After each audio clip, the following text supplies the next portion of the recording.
Македонија. Земја во која боите си поигруваат со природата или природата си поигрува со боите. Земја на митологијата од која со напластеното време низ вековите на површина излегуваат богатите, фасцинирачки природни реткости и човековата творечка традиција. На овие простори човекот од секогаш се стремел да создава, комбинира и иновира. Така, во своето самотворечко битие човекот го создал градот Прилеп. Град на културата кој дава специфичен јазик и автентичен белег на Македонија.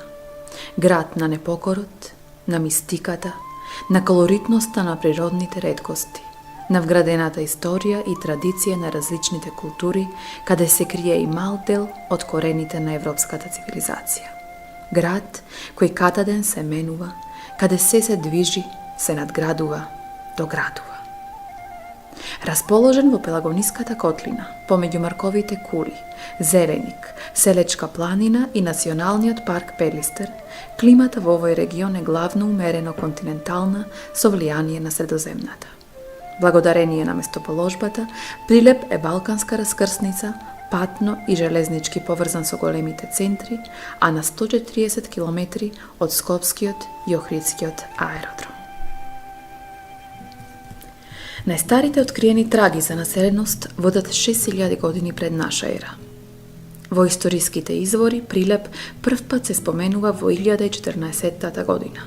Денес, во овој развиен и модерен град живеат 78.000 жители.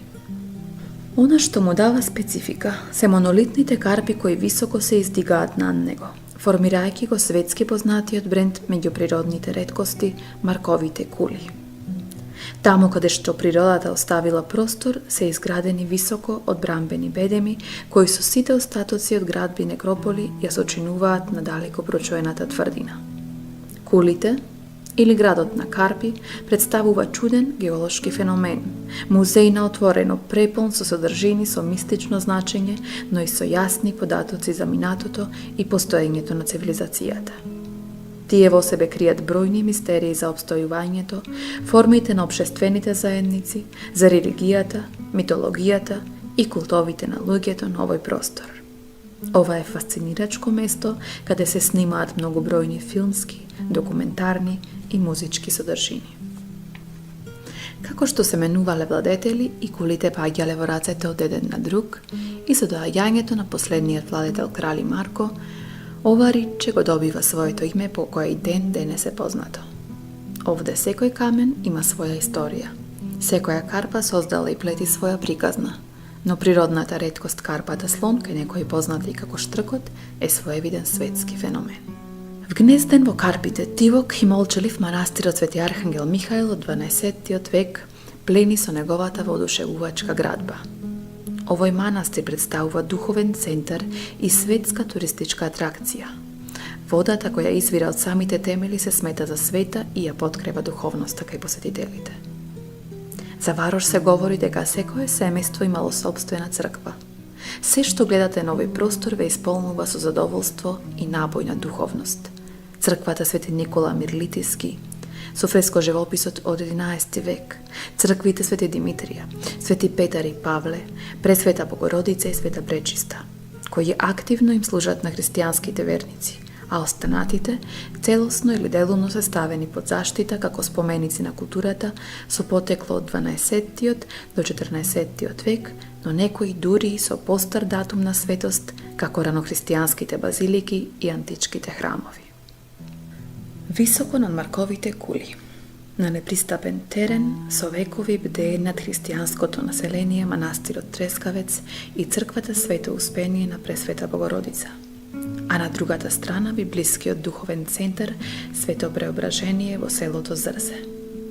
Ова е само дел од богатата духовна и световна култура која ја има на просторот на Прилеп со населбата Варош и непосредната околина. Низ оваа приказна ве пренесуваме во срцето на градот, во старата чаршија која е сконцентрирана на еден простор каде граѓаните живеат и работат, каде секој со секого се познава и секој со секого си поприкажува на својот специфичен дијалект.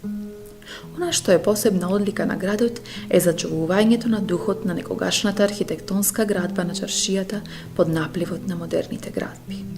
Некогаш занаетите биле сконцентрирани во една уличка, па така секоја чаршиска уличка се нарекувала според занаетот. Казанчиска, ковачка, златарска, самарчиска. Од овие занаети се останати само уште некои, каде мајсторите на својот занает со сета своја креативност внесуваат многу енергија и душа. Она што ќе го забележите од сите 4 страни на градот е градскиот сад. Висок и горд, изграден во 1858 година од прилепскиот мајстор Петре Лауцо. Градската сад кула е со висина 38 метри, за 1 метар и 15 сантиметри искривена кон врвот од своите темели. Во центарот на градот денес немо сведочи за некогашниот живот еден зид од некогашната импозантна градба на познатиот Куршумлијан. Веднаш до зидот заслужено место зазема споменикот на Методија Антонов Ченто, првиот председател на президиумот на АСНО. Градот се снабдува со вода од регионалниот водовод Студенчица. Човечката рака, за да скроти еден немирен и дарежлив извор, натрупала железо, чакал и бетон. Преку ридови и долови, рацете градителски, во една врзале 72 километри цевки за градот да добие квалитетна и чиста вода. Во градот, иако има многу чешми и извори со чиста и питка вода, посебно интересен предел каде може да се ужива во природата е пределот на Вештачкото езеро. Оваа хидроакумулација им служи на луѓето за разладување, риболов и наводнување. Природните убавини околу езерото и неколкуте потоци го фасцинираат посетителот.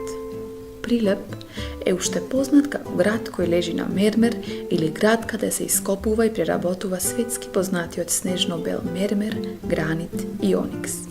Прилепското поле пак е мека за одгледување на тутун. Од преплавените со тутун прилепски полиња се чувствува мирисот на ориенталниот тутун.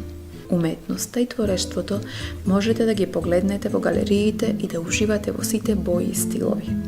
Преку уметничките дела да го спознаете некогашниот макотрпен начин на живот. Градот е домаќин на светски познати уметници преку ликовната колонија и симпозиумот за мермер. За уметноста во Прилеп придонесува и професионалниот театар Војдан Чернодрински и истоимениот театарски фестивал што секоја година се одржува токму во Прилеп. Покрај овој фестивал има бројни концерти од сите музички жанрови што се одржуваат во Центарот за култура Марко Цепеков. Преку карневалот Прочка, прилепчани одржуваат традицијата и се потсетуваат на паганските обичаи на овој простор. Со звуците на гајдата, кавалот и тапанот, градот е домаќин на фестивалот на народни инструменти Пеце Атанасовски и Маријовско-Мегленските средби. Во галериите, а многу и во своите домови чуваат огромни колекции инструменти, парчиња народни носи, стари предмети кои раскажуваат за испреплетената нишка на генерации и генерации. Од секој агол демне некое скриено богатство. Од подземните ископини на Националната установа Завод и музеј, у Институтот за старословенска култура и музејот за тутун, кој е единствен ваков музеј на Балканот и еден од 5 во светот, има поставка од 2556 експонати, од кои дел биле во собственост на светски познати јавни личности. Таму има и околу 600 каширани фотографии и оригинални графики. Голем дел од експонатите представуваат светски раритет. Галеријата со 66 икони со својата поставка ја раскажува исконската љубов кон христијанството. Градските цркви Свети Кирил и Методи, Грчката црква и Свето Благовештение или Стара црква представуваат вистински сведоштва за духовното кое се создавало низ вековите. Црквата Благовештение го има најубавиот иконостас на овие простори.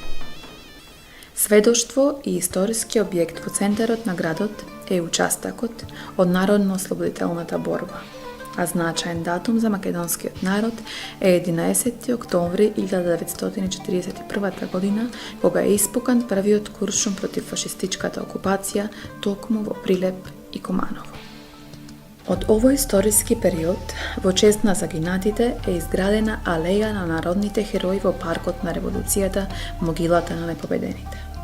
Прилепската природна убавина, дивината, непознатото, височините, реткостите и предизвикот од секогаш за човекот представувале интерес и желба да ја спознае и совлада и да ги задоволи своите интереси уживајќи во неа. Најживописниот прилепски крај, областа Мариово, е специфичен и автентичен и би рекле единствен по голем број карактеристики, а посебно по својата конфигурација. Ова е идеално парче земја, каде има можност да се произведува здрава и квалитетна храна. Природниот планински мед е одлика на Мариовскиот крај, а биеното сирење може да биде и светски бренд. Исто така Мариово е предизвик за секој риболовец и секој љубител на природата.